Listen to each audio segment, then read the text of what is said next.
بسم اللہ الرحمن الرحیم۔ دروس البلاء سبق نمبر 35۔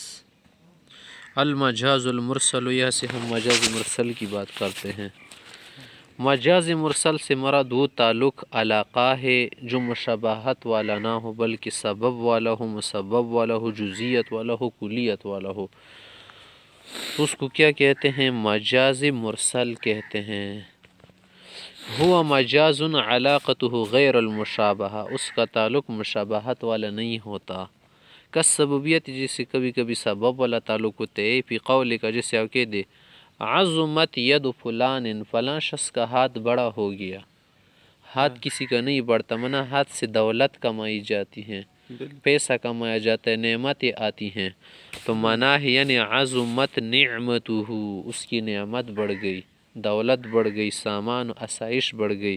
التی سببها الید، جس کا سبب کیا ہے؟ ہاتھ ہے۔ تو یہاں پر ہم نے کیا کر دیا؟ سببیت کو ذکر کیا ہے، ہاتھ سبب ہے نا، اور مسبب کو ذکر نہیں کیا جو نعمت ہے۔ والمسببیہ، کبھی کبھی علاقہ تعلق مسببیت کا ہوتا ہے۔ بنا فی قول کا، جیسا کہتے ام ترت السماء نباتا، آسمان نے سبزہ اگایا، آسمان نے گھاس برسایا۔ آسمان نے کیا برسایا؟ گھاس برسایا۔ آسمان نے کبھی گھاس برسایا ہے؟ نہیں۔ آسمان سے کبھی فصل وغیرہ زراعت اتر گئی ہے؟ نہیں۔ ام ترت منا برسا دیا، آسمان نباتن گیا، فصل زراعت سرسبز و شادابی سرسبزی۔ فرمایا مطلب ہے کہ ای ام ترت السماء مطرن، آسمان نے بارش برسایا، یتسبب عنہ النبات، اسی سبب سے گیا نکل آیا، گھاس نکل آئی، گیا نکل آیا۔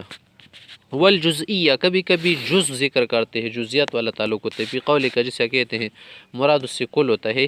ارسلت العیون لتطلع علی احوال العدو، اس نے آنکھیں بھیج دی تاکہ دشمن کے حالات سے بخبر رہے، مطلع رہے۔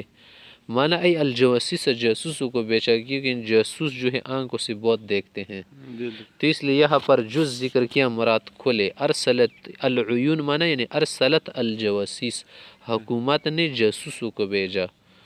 والکلیہ، کبھی کبھی کل والا تعلق ہوتا ہے، جیسے قرآن کریم میں ہے فی قول تعالی یجعلون اصوابعہم فی آذانہم، وہ کانوں میں انگلیاں ڈالتے ہیں، انگلیاں نہیں ڈالتے بلکہ انگلی کی پورے داخل کرتے ہیں، اناملہم، پورے مراد، انگلیاں مراد نہیں ہیں۔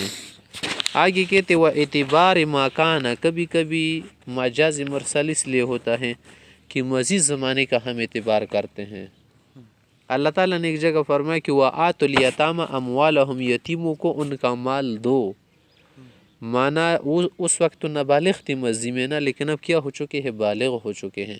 جب یتیم لڑکا بالغ ہو جائے، ہوشیار ہو جائے، مال کا مطلب سمجھ لے، تو اس کو مال سپرد کیا جاتا ہے، والد صاحب والا مال۔ لیکن بچپن میں نہیں دیتے بچوں کو پیسے کہ لو یہ 5 لاکھ روپے تمہارے والد نے چھوڑی، کیونکہ اڑا دے گا، کسی کو دے دے گا مفت میں، سارے کھا لے گا، نہ تجارت کر سکتے۔ اس لیے فرمایا ہوا اعتبار ما کھانا، اعتبار کرنا ماضی کا، مانا وہ جو پہلے نابالغ تھے اب بالغ سمجھ کر دو، کیونکہ اب بالغ بھی ہیں، ای البالغین۔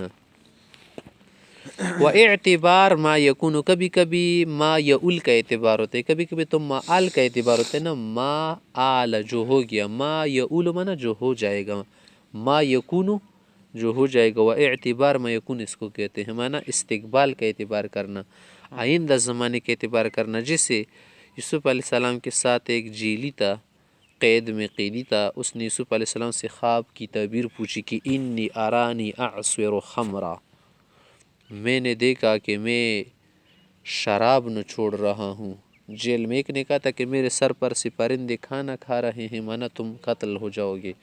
دوسرے نے کہا تھا کہ میں شراب نہ چھوڑ رہا ہوں، مانا شراب تو کوئی نہیں نہ چھوڑتا، تو پہلے سے نچڑا ہوتا ہے، مانا اے انی ارانی اعصر عنبا، انگور نہ چھوڑ رہا ہوں بادشاہ کے لیے، مانا تم اس کے خادم بن جاؤ گے۔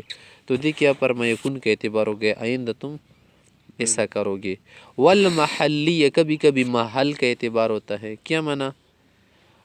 ذکر تو محل کا کرتے ہیں نا، مراد اس سے حال ہوتا ہے، جس سے آپ کہتے قرر المجلس ذالک، مجلس نے اسے مقرر کیا، مجلس نے یہ قرارداد پیش کیا. منع یعنی قرر اہل المجلس ذالک، اہل مراد جو مجلس میں بیٹھے ہوئے لوگ ہیں مجلس میں. والحالیہ کبھی کبھی حال مراد ہوتا ہے لیکن ذکر محل کا ہوتا ہے. جیسے مراد تو محل ہوتے ہیں، جیسے اللہ تعالیٰ کے ارشاد ففی رحمت اللہ ہم فیہا خالدون، وہ جنتی اللہ کی رحمت میں ہمیشہ رہیں گے. رحمت سے کیا مراد؟ جنت ہو، جنت میں رہیں گے نا. ففی جنت اللہ ہم فیہا خالدون، یا پر مراد تو حال کا ذکر کیا، مراد محل ہے. مجاز مرسل کا ذکر ہو گیا. اب آگے اس کے ساتھ مجاز مرکب. مجاز مرکب کا کیا معنی ہے؟ مرکب مفرد سے زیادہ ہوتا ہے نا، زیادہ بات کو کہتے ہیں. اگر وہ غیر موصول له میں استعمال ہو جائے، جو معنی اس کے لیے ہیں اس میں استعمال نہ ہو جائے بلکہ دوسرے معنی کے لیے استعمال ہو جائے. فإن كان لعلاقة غیر المشابہہ، اگر وہ اس تعلق کی وجہ سے ہو جو مشابہت والا نہ ہو، سمی مجازا مرکبا، اس کو مجاز مرکب کہتے ہیں. مجاز مرکب کا کیا مطلب ہے کہ ایک مرکب کو اب غیر موصول میں استعمال کرے تعلق کی وجہ سے، لیکن وہ تعلق مشابہت والا نہ ہو بلکہ غیر مشابہت والا ہو. جسے آپ کہہ دے ہوای مع الرکب الیمانین مسعد جنیب و جسمانی بمکۃ موثق. یہاں پر ایک شعر ہے، وہ شاعر کہہ رہے کہ ہوای مع الرکب الیمانین، مانا الذی اہواہ، جس کو میں پسند کر رہا ہوں، مانا میری محبوبہ جو ہے نا یمنی قافلے والوں کے ساتھ جا رہی ہے نا، اور میں مکے کے اندر کیا ہوں، بندہ ہوا ہوں زنجیروں میں، بیڑیوں میں جکڑا ہوا ہوں. تو یہاں پر دیکھے کالجمل الخبریہ اذا استعملت بالانشاء، جملے خبری کا استعمال جملے انشائیہ میں ہوا ہے. ہوایا کا معنی ہے الذی اہواہ. ہوایا مع الرکب الیمانین مسعد، فلیس الغرض من هذا البیت الاخبار، یہ جملہ خبریہ ہے، یہاں پر خبر دینا نہیں چاہ رہے شاعر، بل اظہار التحزن والتحسر، وہ حسرت کر رہے، افسوس کر رہے کہ دیکھیں میری کیا حالت ہے اور میری محبوبہ کسی اور کے ساتھ جا رہی، نہ اسے روک سکتا ہوں نہ کچھ کہہ سکتے، در جیل کے اندر بند ہوں. وَإِنْ كَانَتْ عَلَاقَتُهُ الْمُشَابَهَةِ، اگر یہ مجاز مرکب مشابہت کے لیے استعمال ہو، تعلق مشابہت کے لیے ہو، تشبہ کے لیے، سمی استعارہ تمثیلیہ، پھر اس کو استعارہ تمثیلیہ کہتے ہیں. استعارے میں بعین کسی چیز کو آپ مشابہت دیتے نا، تمثیل والی شکل بھی اس میں آ جاتی ہے کہ ایک مرکب کو دوسرے مرکب سے کیا کرنا، تشبیہ دینا. کما یقال للتردد فی امرک، جب آپ شک میں ہو، ایک پاؤ آگے کر رہے ایک پیچھے کر رہے ہو، شک میں ہوتا ہے نا آدمی کی کیا کرو، دو ابھی چلا جاؤں یا نہ چلا جاؤں. تم اس سے کی تربیت میں اراک تقدم رجلا وتؤخر اخرى، لگ رہے ایک پاؤ آگے کر رہے دوسرا پیچھے کر رہا، مانا تم تردد میں ہو، شک میں، کبھی کہہ رہے چلو جائے، پھر خیالات یہ نہیں جانا چاہے، ادھر مہمان بھی